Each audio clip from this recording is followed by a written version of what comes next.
So I'm going to be reading, so listen up. It's about plenary authority, okay? Plenary authority means complete, full, or absolute power to act in a certain area without needing approval from another branch or level of government. So, does the president have plenary authority? The president does not have plenary authority overall, but may have it in specific areas depending on the situation and what the Constitution or courts allow. Remember that sentence. So, the president may have broad or near plenary authority foreign affairs and diplomacy, as commander in chief to direct military operations, but not to declare war. That's Congress. Can negotiate treaties, can recognize foreign governments. He has plenary authority, may have it in executive branch management. He has near total authority over the executive agencies, including hiring, firing certain officials, and issuing executive orders with legal bounds. Okay? Areas where the president does not have plenary authority. Domestic policy. The president must follow laws passed by Congress and cannot create laws unilaterally.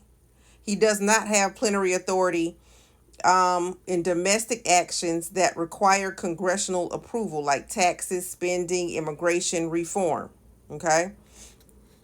He does not have plenary authority within the states. The 10th Amendment, okay, limits federal power.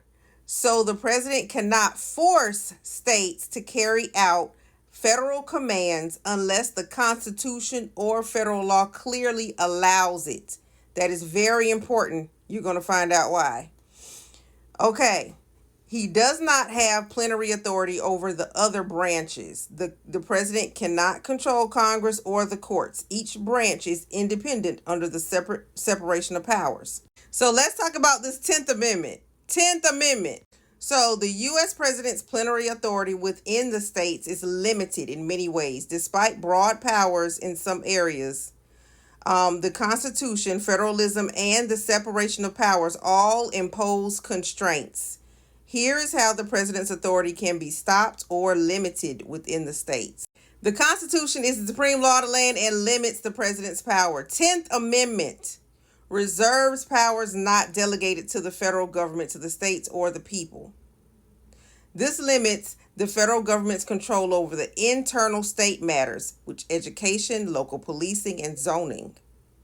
So all the powers not delegated to the federal government belong to the states or the people.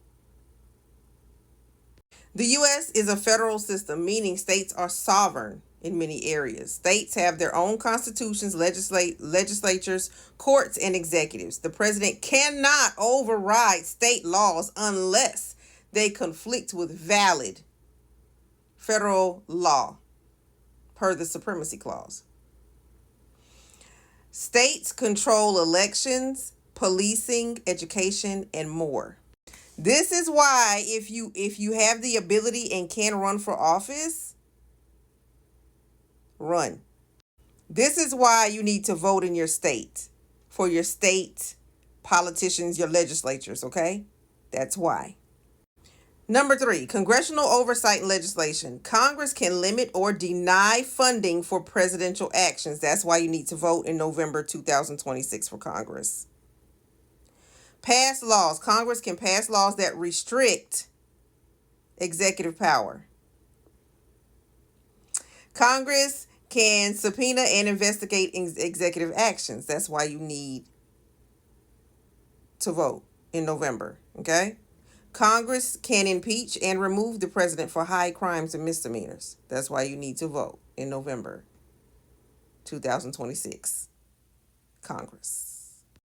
The judiciary, the federal courts. The federal courts, including the Supreme Court, can strike down executive orders or actions that exceed constitutional or statutory authority. Can enforce constitutional limits, including states' rights and civil liberties, okay?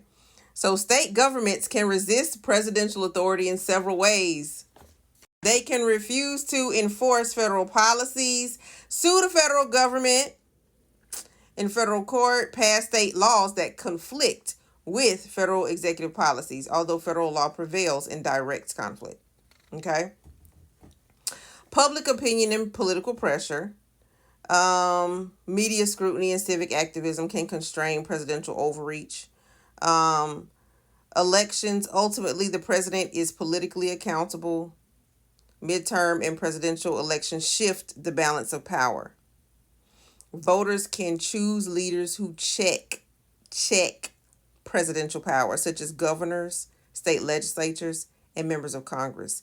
This is why we need to vote in November 2026, because you need to choose leaders who check presidential power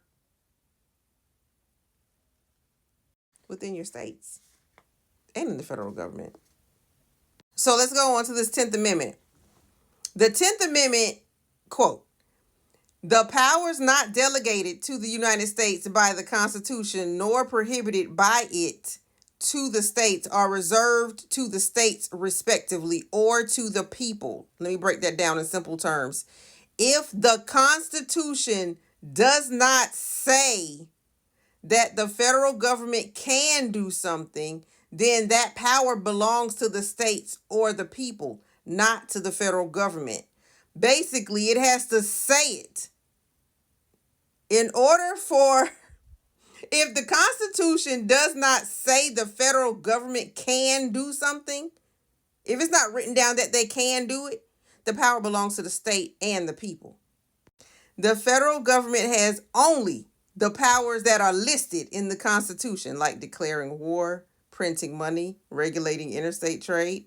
Anything that is not listed, like running schools, issuing driver's licenses, managing local or police, all that is left to the states unless the Constitution specifically says otherwise.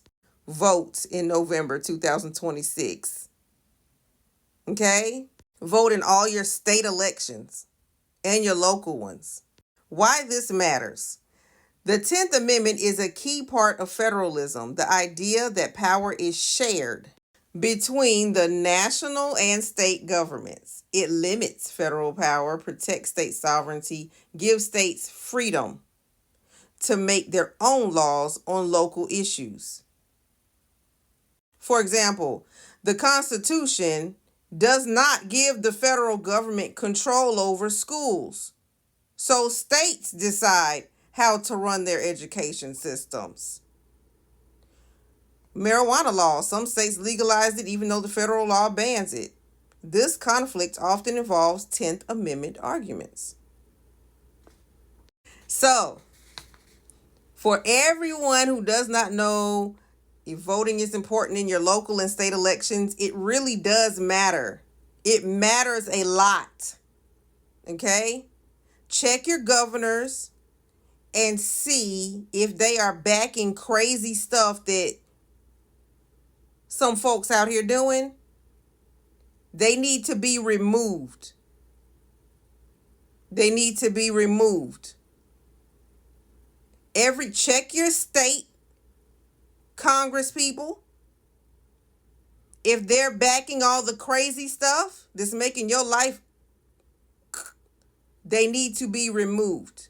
That's why you need to vote. The 10th Amendment places the power in your hands. Again, if the Constitution does not say that the federal government can do something, then that power belongs to the states or the people, not the federal government. And the Constitution has to literally have it written out that the federal government can do it. If not, they can't. Have a good day.